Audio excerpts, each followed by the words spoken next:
On va faire un petit voyage dans la probabilité. C'est pas vraiment la probabilité de base, mais normalement c'est la probabilité qu'on a fait en PUI. Donc l'idée c'est de savoir comment calculer les probabilités. Donc des probabilités de base je fais pas parce que normalement je crois qu'on sait comment faire les probabilités. Déjà l'univers des possibles. En fait l'univers des possibles c'est tout ce qui pourrait se passer. Donc une façon de faire l'univers des possibles. Donc si je lance 2 dés, qu'est-ce que je pourrais faire? Donc j'ai premier dé et deuxième dé. Le premier, je vais faire 1 et 1 avec le deuxième, 1 et 2, 1 et 3, 1 et 4, 1 et 5, 1 et 6. Ça, c'est tout ce que je peux faire avec un 1 avec le premier dé. Puis après, je peux 2 et 1, 2 et 2, 2 et 3, 2 et 4, 2 et 5, 2 et 6, puis après 3 et 1. Et ça commence à être hyper long. On a la façon de faire plutôt de faire une liste de ce qu'il va faire si je continuais l'univers des possibles, et puis regarder ce qui se passe.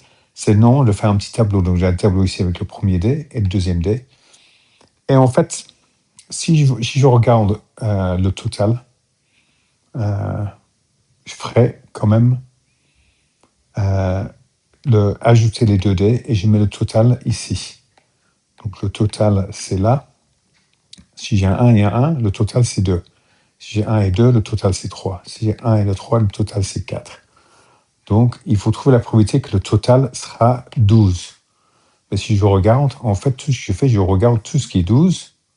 Et il y a une façon de faire 12. Je fais un 6 à 6. Et il y a une façon de le faire. Et puis, je regarde là, il y a combien de façons de faire? 6, 12, 18. En fait, c'est 6 fois 6, 36. Donc, il y a une façon de faire 12 sur 36. Et si que le total soit 7, 1, 2, 3, 4, 5, 6, donc il y a 6 façons de faire 7, donc ça c'est 6 sur 36. Je dois peut-être aussi faire une notation. La probabilité, si ce total c'est T, est égal à 12, total, ça fait 1 sur 36. Probabilité que le T sera 7, ça c'est 6 sur 36. Je pourrais simplifier ça pour faire 1 sur 6, mais sur les probabilités, on ne le simplifie pas, sauf c'est marqué qu'il faut mettre en fraction irréductible. Et là, ça ne demande pas, donc je ne le fais pas. Le total sera plus grand que 9. Donc en fait, plus grand que 9. 9, c'est pas plus grand que 9. Donc plus grand que 9, c'est 10, 11 ou 12. Donc là, j'ai 1, 2, 3, 4, 5, 6 façons de le faire. Donc ça fait probabilité que le total soit plus grand que 9 est égal à 6 sur 36, ou 1 sur 6 si je veux simplifier. Probabilité que les deux nombres montrent des nombres pairs. En fait, ça veut dire que si j'ai pair ici, c'est 2, 4 ou 6, et j'ai 2, 4 et 6 ici. Donc là, j'ai un nombre impair, ici, ici. Là, j'ai un nombre impair. En fait, tout ce qui est là, j'ai un nombre impair. Tout ce qui est là, j'ai un nombre impair. Tout ce qui est là, j'ai un nombre impair. J'ai un nombre impair ici, ici, ici. Donc tout ce qui reste, c'est là où j'ai que 2 nombres pairs. Donc en fait, j'ai 1, 2, 3, 4, 5, 6, 7, 8, 9. Il y a 9 façons d'avoir deux nombres pairs. Un nombre pair sur les 2 dés. Donc ça, c'est 9 sur 36. En fait, c'est un quart des valeurs. Je pourrais faire à partir d'une liste, mais c'est plus facile avec un tableau pour faire l'univers des possibles. Les autres fois, on voit des tableaux. Donc, s'il y a des tableaux, ici, c'est un tableau, en fait, ce sont les effectifs. Et Alex a fait un sondage à l'école pour moins de transport pour venir à l'école. Donc, il regarde les garçons et les filles et comment est-ce qu'ils arrivent à l'école. Et j'ai quelques valeurs ici, je pourrais remplir. Si j'ai 150 personnes, donc il a demandé à 150 personnes. S'il y a 80 qui sont filles, ben elle reste. Donc en fait, pour faire 150, il doit y avoir 70 ici. Donc ça, c'est 70. Et ici, dans les totaux aussi, je peux voir 72 et 42, ça fait 114. Et là, ça fait 140. Donc il reste 10 là pour venir à vélo. Donc vélo, j'en ai 10. J'ai 8 qui sont des filles, donc il doit y avoir 2 qui sont des garçons. À pied, j'ai 26 en total. J'ai 18 qui sont des filles, donc il faut encore 8 pour faire 26. Et maintenant, je peux voir ici 17 en voiture en garçon. J'ai 42 en total. Ça me laisse 25 comme filles. Et je peux donc remplir les derniers. J'ai 70 ici. Ici, j'ai 27, donc ça me laisse 43. Et ici, j'ai 25, 33, 51. Pour faire 80, 51, ça me laisse 29. Et je peux vérifier que ça marche. Là, c'est 72, là, ça marche. Maintenant que j'ai rempli le tableau, des fois le tableau est déjà rempli, quelle est la probabilité qu'un élève sélection au hasard vienne à l'école à vélo? Bon, juste un élève à l'école à vélo, il y a 10 sur les 150. Donc, probabilité de vélo, c'est 10 sur 150. Je pourrais simplifier ça. Ça fait, si je veux, 1 sur 15. Si je veux simplifier. Soit un garçon. Donc, garçon, j'ai 70 garçons sur les 150. Donc, ça, c'est probabilité des garçons est égal à 70 sur 150. Et puis, soit un garçon qui vient soit en bus ou en train, soit en bus, soit en train. Donc, c'est là, un garçon qui vient en bus et en train, c'est 43 sur les 150. Donc, probabilité de garçon et bus ou train, ça c'est 43 sur 150. Donc, des fois, il y a des questions un peu plus compliquées, mais normalement, un tableau comme ça, juste à regarder les valeurs et regarder ce qui se passe. Calculer les probabilités. Ici, on va essayer de créer ce qu'il faut. Elisa a 2D, un en forme de octaèdre, donc 8 côtés, et en 8 faces, et l'autre en forme de icosèdre, donc icosèdre, ça fait 12 faces. Donc, elle lance les 2D. Donc, je dois avoir un petit tableau ici. Et là, j'ai 1, 2, 3, 4, 5, 6, 7, 8. Et 1, 2, 3, 4, 5, 6, 7, 8, 9, 10, 11, 12. Quelle est la probabilité qu'elle obtienne 2, 4? Voilà, déjà, je n'ai pas besoin de tout remplir, mais je sais que j'ai 12 fois 8. Donc, il y a 12 fois 8 pour faire le nombre de places. Ça fait 12 fois 8, 96. Donc, c'est sur 96 options qu'il y a ici. 2, 4. Donc, il faut qu'il soit un 4 et un 4. C'est ici. Ça va faire 8 en total. Donc, c'est là. Il y a une façon d'avoir 2, 4. Donc, c'est 1 sur 96. Qu'elle obtienne deux nombres impairs. Donc, nombre impair. Il faut que ce nombre impair dans les deux sens. Ça, c'est là.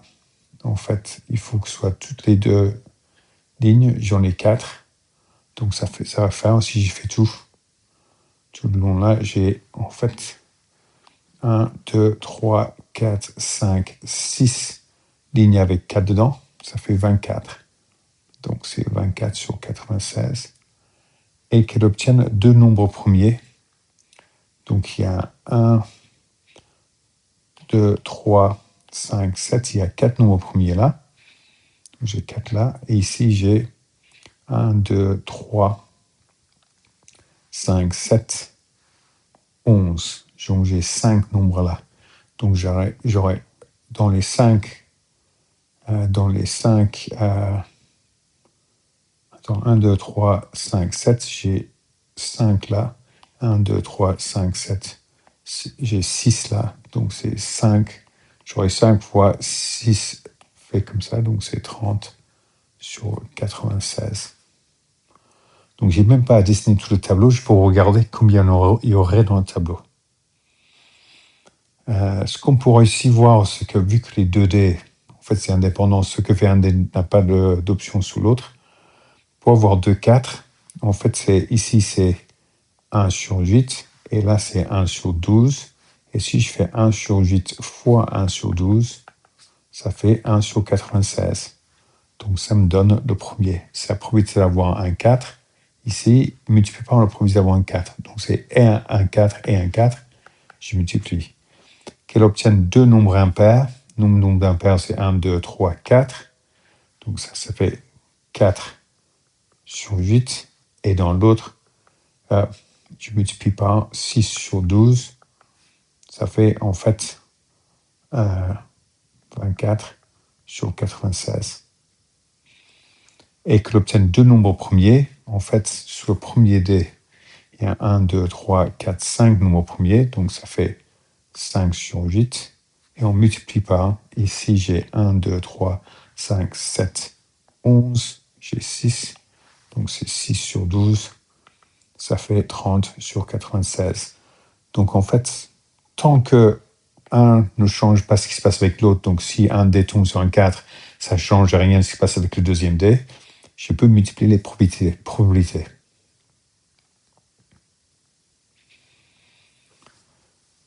Maria tire au hasard 2 billes d'un sac. Donc il y a une bille rouge, 2 billes vertes et 5 billes bleues. Quelle est la probabilité que la deuxième bille soit rouge? La deuxième bille. En fait, si elle va retirer le sac, on va voir, on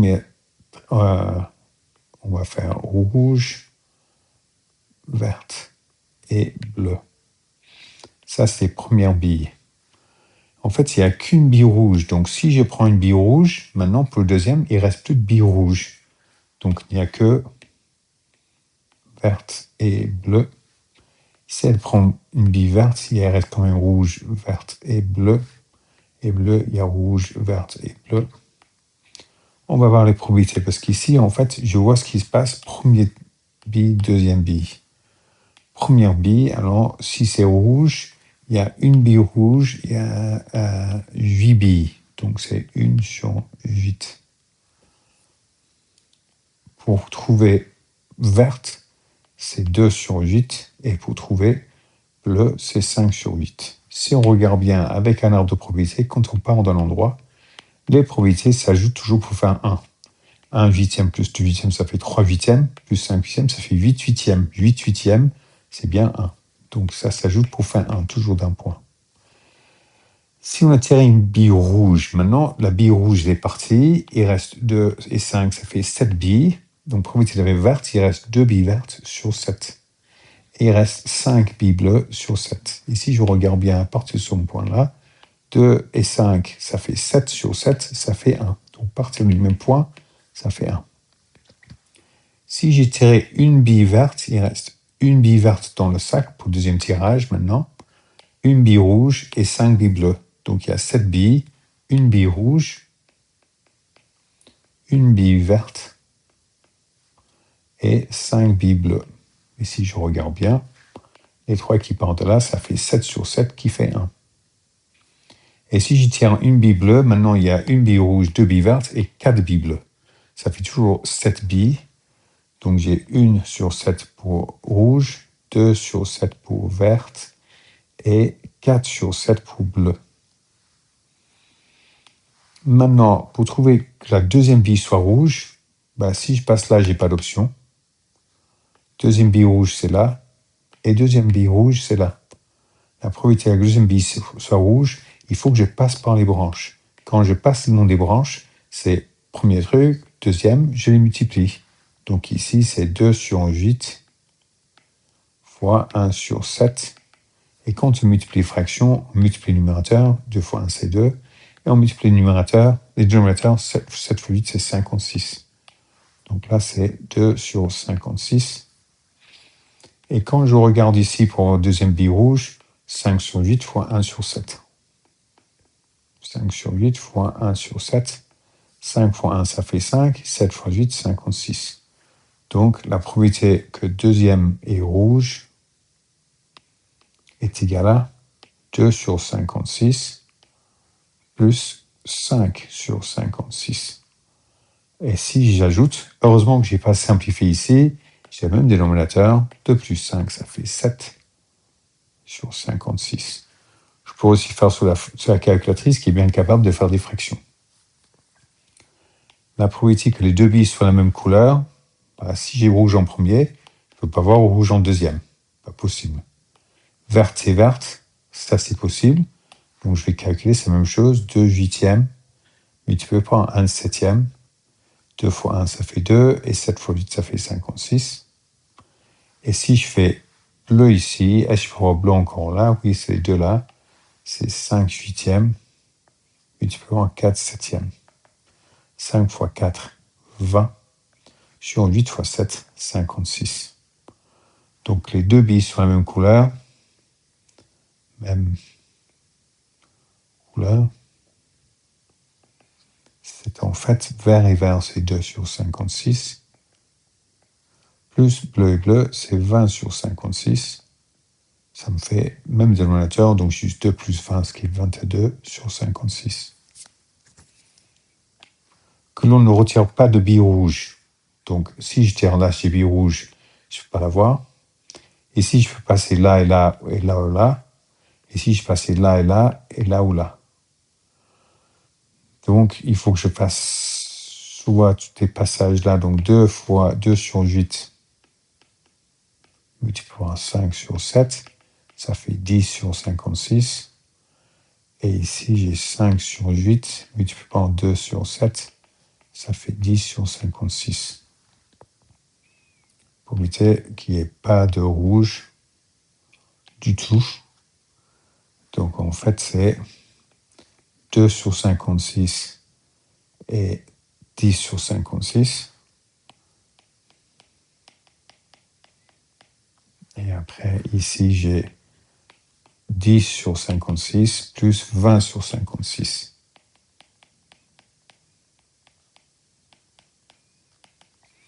Ça fait 20, 40, 30, 40, 42. Ça fait 42 sur 56. En fait, il y a une grande probabilité qu'il n'y ait pas de rouge.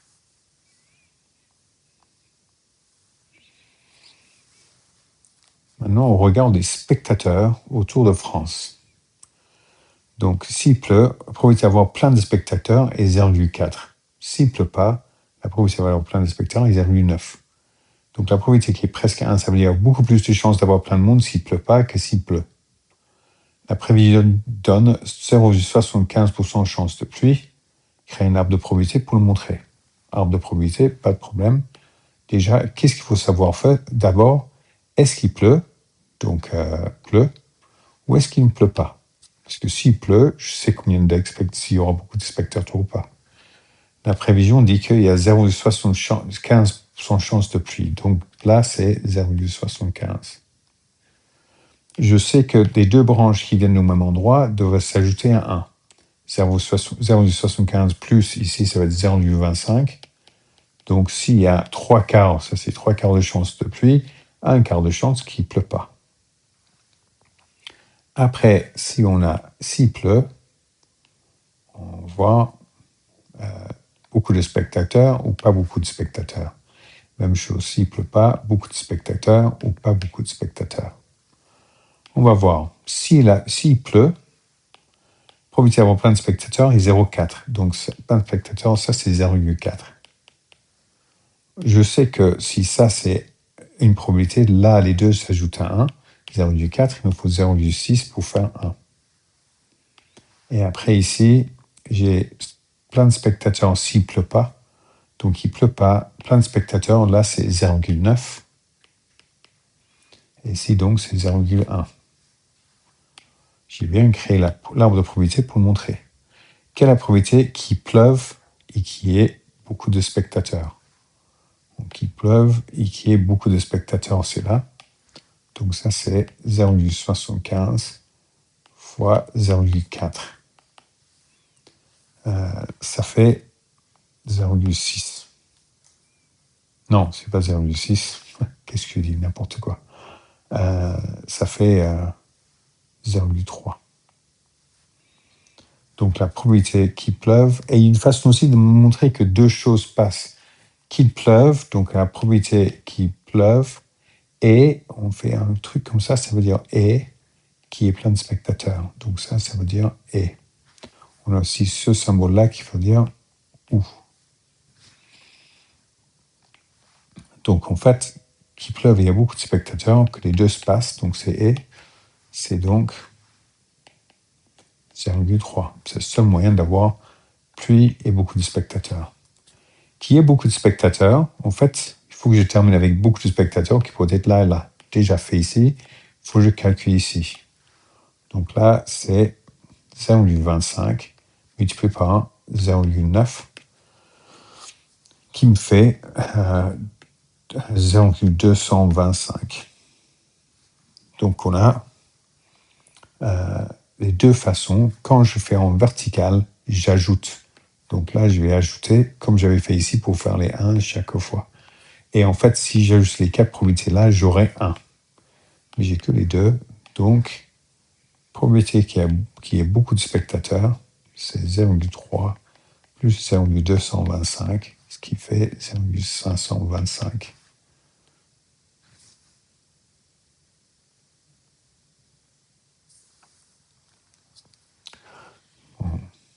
David a un dé en forme de cube dont la probabilité de faire 1, 2, 3, 4. 1, 2, 3, 4, c'est 1 douzième. La probabilité de faire de 6, c'est 5 douzièmes. S'il lance les dés deux fois, trouve la probabilité qu'il fasse une somme de plus de 10. Ouf, déjà. On pourrait faire un petit diagramme. Donc, si c'est le résultat, on fait R. Le résultat qu'on pourrait avoir avec 6 faces, c'est 1, 2, 3, 4, 5, 6. Et non, c'est un sixième pour chaque truc. Donc la probabilité que la valeur qu'on roule est égale à petit r. Là, la valeur qu'on roule, qu'on fait. La probabilité d'avoir 1, 2, 3 ou 4, c'est 1 douzième, 1 douzième, 1 douzième, 1 douzième. La probabilité de faire un 6, c'est 5 douzièmes. Et maintenant, ce qu'il faut savoir, c'est si j'ajoute toutes les probabilités, toujours, ça fait 1.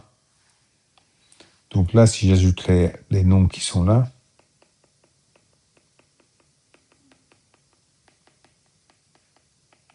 ça fait même dénominateur chaque fois, 5, 6, 7, 8, 9. Ça me fait 9 sur 12. Pour faire 12 sur 12 qui fait 1, il me faut encore 3. Donc ça, c'est 3 sur 12. On appelle ça une distribution de probabilité. Je mets qu'est-ce qui pourrait se passer à la probabilité de chaque chose qui se passe. Avec une telle distribution comme ça, je veux savoir si dans ce deux fois, une somme de plus de 10. Si dans ce deux fois, s'il fait 1, même s'il fait 6 avec le deuxième, ça ne peut pas se passer. Il ne pourrait pas avoir plus de 10. Même avec le 2 ou le 3, ça fait 6. Non, pas possible. 4 et 6, il ne peut toujours pas faire plus de 10. Ça fait 10. Donc, seule façon d'avoir plus de 10, c'est s'il faisait 5 et un 6, ou 5 et un 6. 2, 5, ça ne marche pas. 6 et un 5, ou 6 et un 6. C'est la seule façon de le faire. Donc, en fait, s'il fait 5 et, puis un 6, c'est 3 douzièmes fois 5 douzièmes. Donc, on a 3 douzièmes fois 5 douzièmes. Ici, 6 et 5, on a 5 douzièmes fois 3 douzièmes. Et 6 et 6, c'est 5 douzièmes fois 5 douzièmes. Ce qui fait là, 3 fois 5, c'est 15 144e. 5 fois 3, c'est 15 144e. Et 5 fois 5, ça fait 25 144e. Je les ajoute. Et je fais 15 plus 25 sur 144, parce que c'est toujours 144. Ça me fait 55 sur 144. Donc, la probabilité que le total soit plus de 10 est égal à ça. Un produit, attention, le mot produit, ça veut dire multiplication au maximum 20. Donc, qu'est-ce que je pourrais multiplier pour avoir 20 6 fois 6, ça fait 36. 5 fois 6, ça fait 30. 6 fois 5, ça fait 30. Donc, les trois là, ça pourrait se passer. 5 fois 5, ça fait plus de 20. Et après, 4 fois 6, ou 6 fois 4, ça fait 20. Et après, 3 fois quelque chose, ça ne marche pas. 4 fois 5, ça fait 20. Donc, la seule façon de faire, c'est les 3, de faire plus de 20. C'est ça. Et après, aussi, 4 fois 6, ou 6 fois 4, ou 5 fois 5. Il n'y a rien d'autre qui se passe. Un 4 et un 6, ça fait 1 douzième fois 5 douzièmes, qui fois 5, 144e. 6 fois 4, c'est 5 sur 12 fois 1 sur 12, qui fait 5 sur 144. Et 5 et 5, ça fait 3 sur 12 fois 3 sur 12, c'est égal à 9 sur 144.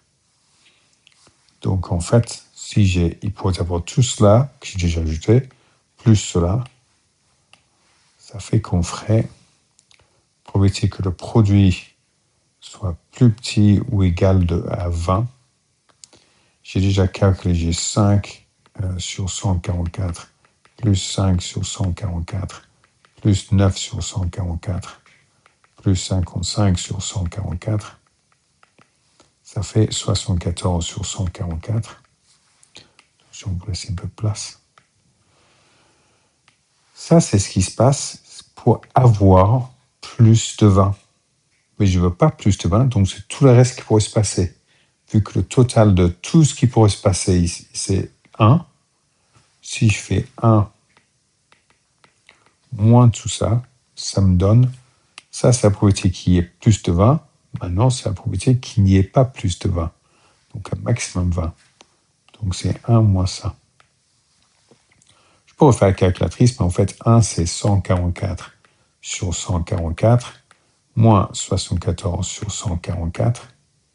En fait, ça fait 70 sur 144. La probabilité d'avoir un maximum de 20, donc 20 ou moins.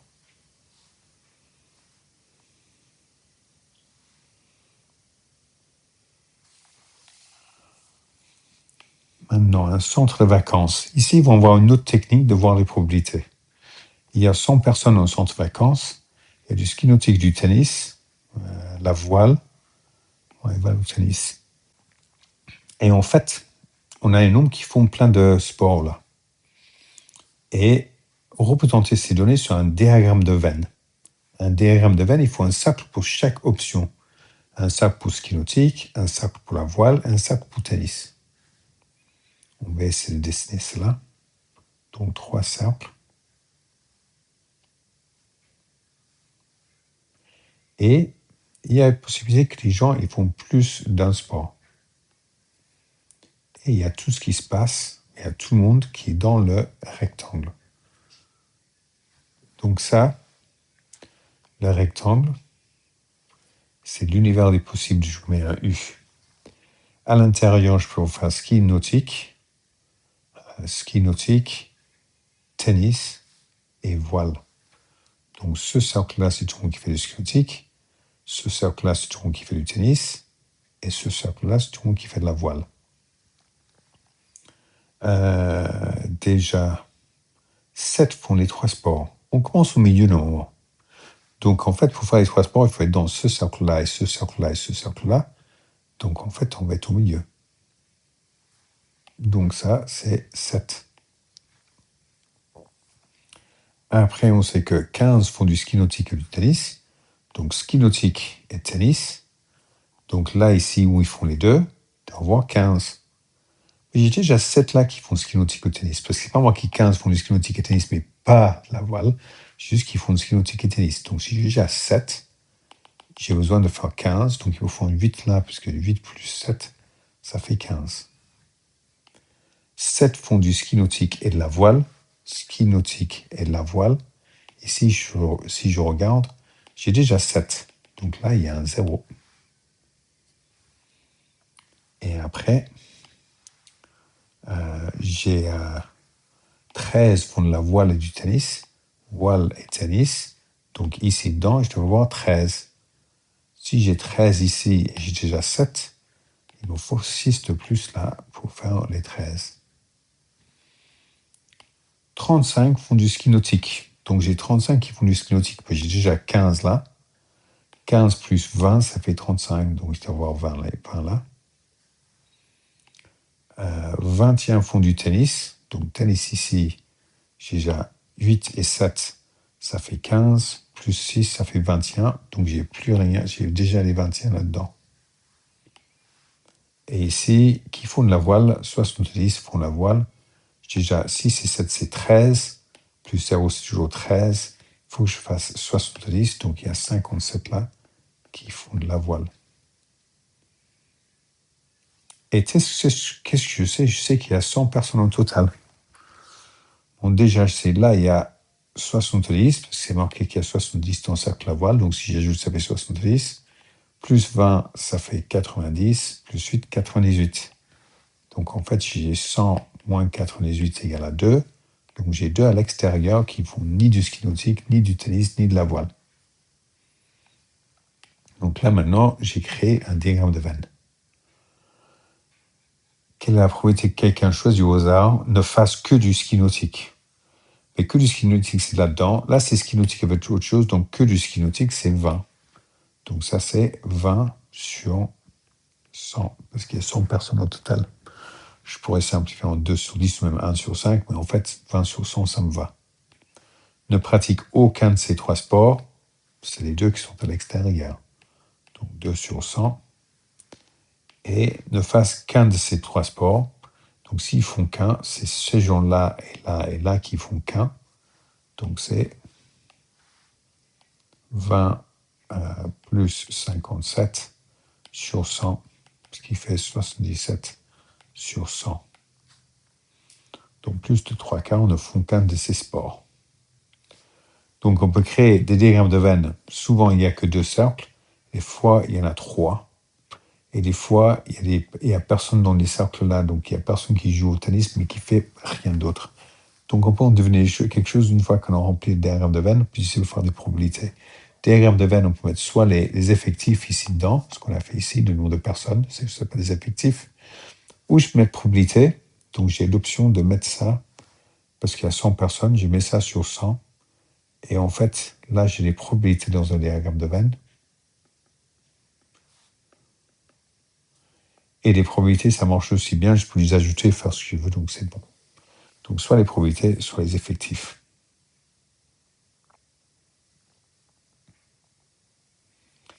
On va regarder un peu plus les diagrammes de veine avec la notation qu'on utilise. Parce qu'ici, l'univers des possibles, c'est tout ce qu'il y a dedans, tout ce qui pourrait se passer selon les personnes qu'on a choisies. Et ici, événement A, tout ce qui se passe avec A, événement B. Mais ce qu'on voit, c'est que des fois, on peut faire complément de A ou A', c'est un petit dash là. Donc A', ça veut dire que normalement A, c'est tout ce qui est là-dedans. Et A', c'est tout ce qui n'est pas là-dedans. Donc prime, ça veut dire l'opposé de ce qu'on a, l'inverse. Donc en fait, si on prend 1, on sait la probabilité de A, inverse, si total c'est 1, c'est 1 moins ce qu'il y avait dans A. L'autre façon de le dire, c'est que A n'a pas eu lieu. Intersection de A et B. Là, ce que j'ai dit avant, que c'est et, ça veut dire que A se passe et B se passe. Et le seul endroit que A et B se passent, c'est quand A se passe et B se passe, il faut être dans les 2 cercles. C'est là qu'on est dans les 2 cercles ou dans les deux ovales ou 2 ellipses. Donc, ça veut dire que l'intersection de A et B, c'est là, c'est grisé. On a aussi ou. Donc, soit A, soit B a eu lieu. Donc, c'est soit A ou soit B, ça c'est soit, ou les deux. Donc, si un des deux se passe, c'est là-dedans. Donc, on peut avoir tout ce qui est dans A ou tout ce qui est dans B. Là, il ne faut pas compter 2 fois. Mais ça fait, là, ici, c'est tout ce qui est dans A ou B ou les deux. C'est ce qui est grisé là pour l'union de A et B. Il faut savoir dessiner parce que des fois, il donne des indices et c'est bien de savoir d'où ça vient sur un diagramme de veine ou même dans la vie. Attention, les parenthèses maintenant. L'union de A et B. L'union, ça veut dire tout ce qui pourrait se passer. Donc, ça pourrait être dans A ou ça pourrait être dans B. Donc, il faut ça aussi. Ça, c'est tout ça. Ça, c'est A union. Et après, je prends tout ça, je fais prime. Donc, c'est l'opposé. Donc, je ne veux pas cette partie-là. Maintenant, je veux tout ce qui n'était pas colorié. Donc, je veux ça. Donc, en fait, ici, c'est toute cette partie-là.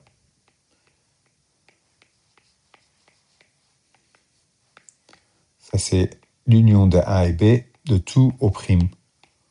Au prime de tout. Au complément. Maintenant, intersection de A et B. Intersection, c'est quand les deux se passent. Donc, c'est quand c'est dans A et dans B. seul endroit qui est dans les deux, c'est là. Donc, intersection A et B, c'est ça. Après, je veux le prime de ça, ou donc complément de ça.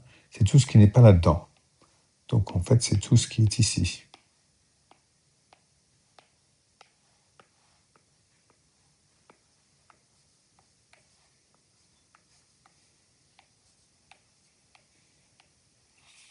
Donc, ça, c'est le prime de l'intersection de A et B. Prime de A, donc tout ce qui est à l'extérieur de A. Intersection avec B, donc ça, c'est B. Et si je veux l'intersection, dans les deux sont vrais, donc j'ai fait dans les deux sens. Donc, c'est toute cette partie-là.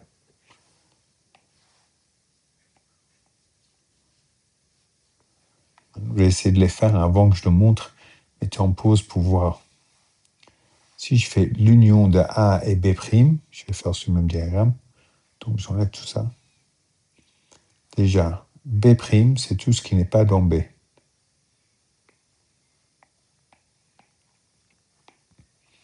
Et A, c'est tout ce qui est dans A. Intersection serait la partie où c'est grisé dans le sens, mais là, c'est union soit là-dedans, soit là-dedans. Donc, en fait, c'est tout sauf ceci. Donc, c'est ça. Voilà.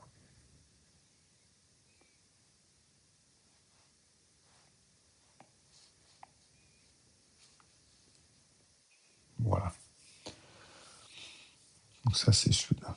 Parce que j'ai déjà fait l'autre avant. L'intersection de A' et B'. Donc, si je fais tout ce qui n'est pas A,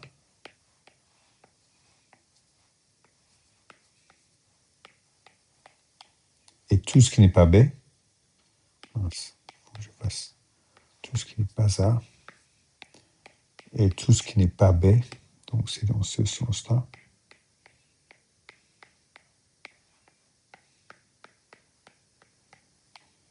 Et là où c'est grisé dans des deux sens, c'est ce que je veux. Ici, c'est qu'un sens, ici, c'est qu'un sens, donc je veux tout l'extérieur. Donc en fait, je veux tout cela.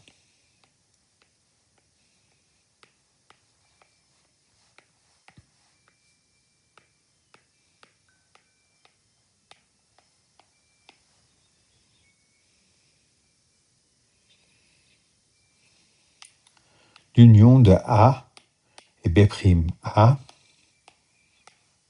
et B', tout ce qui n'est pas B. Et si je veux l'union, c'est soit dans l'un, soit dans l'autre. Donc tout ce que j'ai assuré là, ça compte. Donc en fait, c'est tout ceci.